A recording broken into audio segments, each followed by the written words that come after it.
अस्सलाम वालेकुम दोस्तों, मेरा नाम है जुनैद शाहिद और आज की इस वीडियो के अंदर हम डिस्कस करने वाले हैं कैनवस पैनल को। कैनवस पैनल कहा जाता है लेकिन इसका टैग सिर्फ कैनवस है, जबकि बाकी तमाम पैनल्स जो हैं वो स्टैक पैनल, इस तरह से हम उनको इस्तेमाल करते हैं। जो उनका नेम है वही उनकी टैग लाइन भी है। लेकिन कैनवस जो है, कैनवस पैनल जो है वो सिर्फ टैग उसका कैनवस है, बाकी है ये भी एक पैनल जो कि इस्तेमाल किया जाता है शेप्स को ड्रॉ करने के लिए, ड्राइंग पर्पस के लिए इस्तेमाल किया जाता है। लेकिन आप इसके अंदर यूआई कंपोनेंट्स को भी प्लेस कर सकते हैं। इसके अंदर जो अलाइनमेंट के लिए प्रॉपर्टीज इस्तेमाल होती हैं वो 4 किस्म की हैं: टॉप डाउन, लेफ्ट राइट, यानी कि टॉप बॉटम और लेफ्ट राइट। तो यहाँ पे मैं एक सिंपल सा कैनवस टैग के अंदर मैं एक बटन बना लेता हूँ और ये मेरा बटन बन गया। तो जैसे मैंने बटन क्रिएट किया तो यहाँ पे इसने जितनी इसको स्पेस रिक्वायर्ड थी, जैसे रैप पैनल के अंदर होता है, तो इसने उतनी ही स्पेस एलोकेट की। और अब मैं यहाँ पे कैनवा डॉट टॉप बॉटम करके मैं इसको अलाइन कर सकता हूँ। मैंने अगर 20 लिखा है तो इसने जो भी 20 यूनिट्स जो है उसको ऊपर से नीचे कर देंगे, यानी कि उतना ये काइंड ऑफ समझ लें मार्जिन एक चीज़ है। अच्छा, ये 20 है। उसके बाद मैं यहाँ पे एक लिख लेता हूँ मार्जिन। ठीक है, तो मैं अगर 10 यहाँ पे देता हूँ और 20 मज़ीद यहाँ पे देता हूँ, तो यहाँ पे आप देख सकते हैं कि अगर मैंने इसको 0 किया है और मैं ये 20 रिमूव करता हूँ तो ये एग्जैक्ट वही काम कर रहा है जो मार्जिन करता है। ठीक है, यानी कि आपकी जो यूआई प्लेसमेंट आप उस तरह कर सकते हो। सिर्फ डिफरेंस ये है कि मार्जिन में भी यही होता है, लेफ्ट राइट टॉप बॉटम। आप उसको ऐसे भी डिफाइन कर सकते हो या सिंगल मार्जिन भी डिफाइन कर सकते हो, जिस तरह मार्जिन टॉप, मार्जिन लेफ्ट वगैरह। और कैनवस भी वही काम कर रहा है, तो ये कोई फ़र्क इतना ज़्यादा इन दोनों में नहीं है।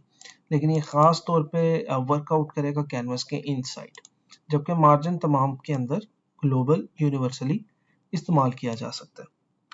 अच्छा, यहाँ पे जो वो कैनवस का एक्चुअल मकसद है वो तो है ड्राइंग करना, शेप्स ड्रॉ करना। तो यहाँ पे हमारे पास डिफरेंट शेप्स हैं। जैसे ही मैंने एंगुलर ब्रैकेट ओपन की तो ये तमाम टैग्स जो इसके अंदर हम इस्तेमाल कर सकते हैं वो आ गए।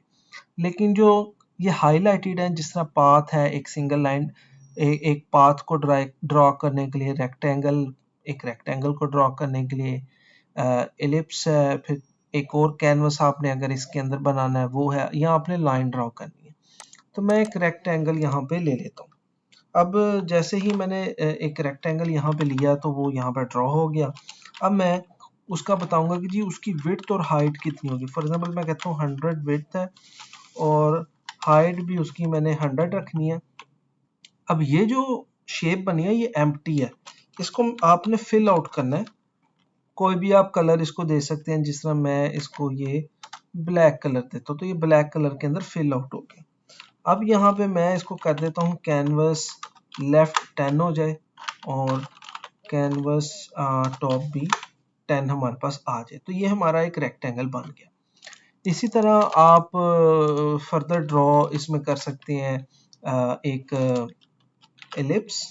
ठीक है, आप एक एलिप्स कर सकते हैं और आप इसको फिल आउट कर लें किसी और कलर से, जिस तरह मैं इसको रेड कलर दे देता हूँ। ठीक है, अब ये एलिप्स जो है एक रेड कलर में मेरे पास ड्रॉ हो गया। जैसे ही मैंने इसको किया तो वो यहाँ पे मेरे पास अब हाईलाइट होने लग गया। तो मैं इसको अनलॉक कर देता हूँ। ठीक है, क्योंकि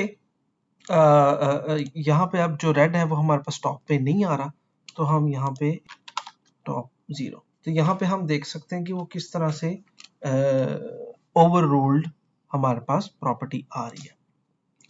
ठीक है, इसके अलावा यहाँ पे जैसे ही आप स्पेस देंगे तो ऑटोमेटिकली आपके पास और भी ज़्यादा प्रॉपर्टीज आने लग जाएंगी जिनको आप यूज़ कर सकते हैं। अगर आपको रिमेंबर है कि आपने कौन सा टैग यूज़ करना है तो आप डेफिनेटली उसको यहाँ पे टाइप आउट कर सकते हैं। नहीं तो इसको सिलेक्ट करके आपने F4 दबाना है और इसकी तमाम जो प्रॉपर्टीज़ हैं वो यहाँ पे आ जाएंगी। ये चीज़ रिप्रेजेंट करेगी प्रॉपर्टी और ये चीज़ रिप्रेजेंट करेंगे उसके इवेंट्स जो आपने वहाँ पे यूज़ करने हैं। अब यहाँ पे इसकी अपीयरेंस भी आप देख सकते हैं। फॉर एग्जांपल मैं रेक्टेंगल की जो ओपेसिटी है वो कम करना चाहता हूँ, तो मैं ओपेसिटी को यहाँ से ही कम कर सकता हूँ। देखिए, मैं इसको इस तरह मैंने यहाँ से मैं चेंज करूँ और वहाँ पे वो रिफ्लेक्ट हो रही है यूआई। ठीक है, इसकी विजिबिलिटी क्या है, इसकी स्ट्रोक एक्सेट्रा, यानी कि तमाम आप इंफॉर्मेशन यहाँ लिख सकते हो। इवन कि आप ऑटोमेशन भी यहाँ पे डिफाइन कर सकते हो, जो कि हम आगे फ्यूचर के अंदर डिस्कस करेंगे ट्यूटोरियल्स में कि आप कैसे इनके ऑटोमेशंस बना सकते हैं। या सम टाइम आप ऐसा होता है कि आपने अपनी जो एप्लीकेशन है उसके अंदर लोगो को ऑटोमेट करना होता है कि आपका लोगो सर्कल में घूम रहा है या आपका लोगो लेफ्ट टू राइट जा रहा है या बड़ा छोटा हो रहा है, तो आप वो सब चीज़ें यहाँ पे ऑटोमेशन के थ्रू कर सकते हैं।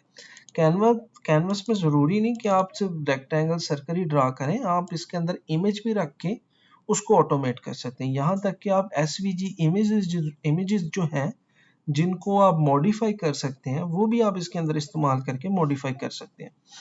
तो इस तरह से आपने ये देखा, ये हमने इस चीज़ को क्रिएट की है कैनवस को। तो ये था हमारा आज का ट्यूटोरियल। उम्मीद करता हूँ ये इंफॉर्मेटिव होगा आपके लिए। फिर मिलेंगे अगली वीडियो के साथ। अल्लाह हाफ़िज़।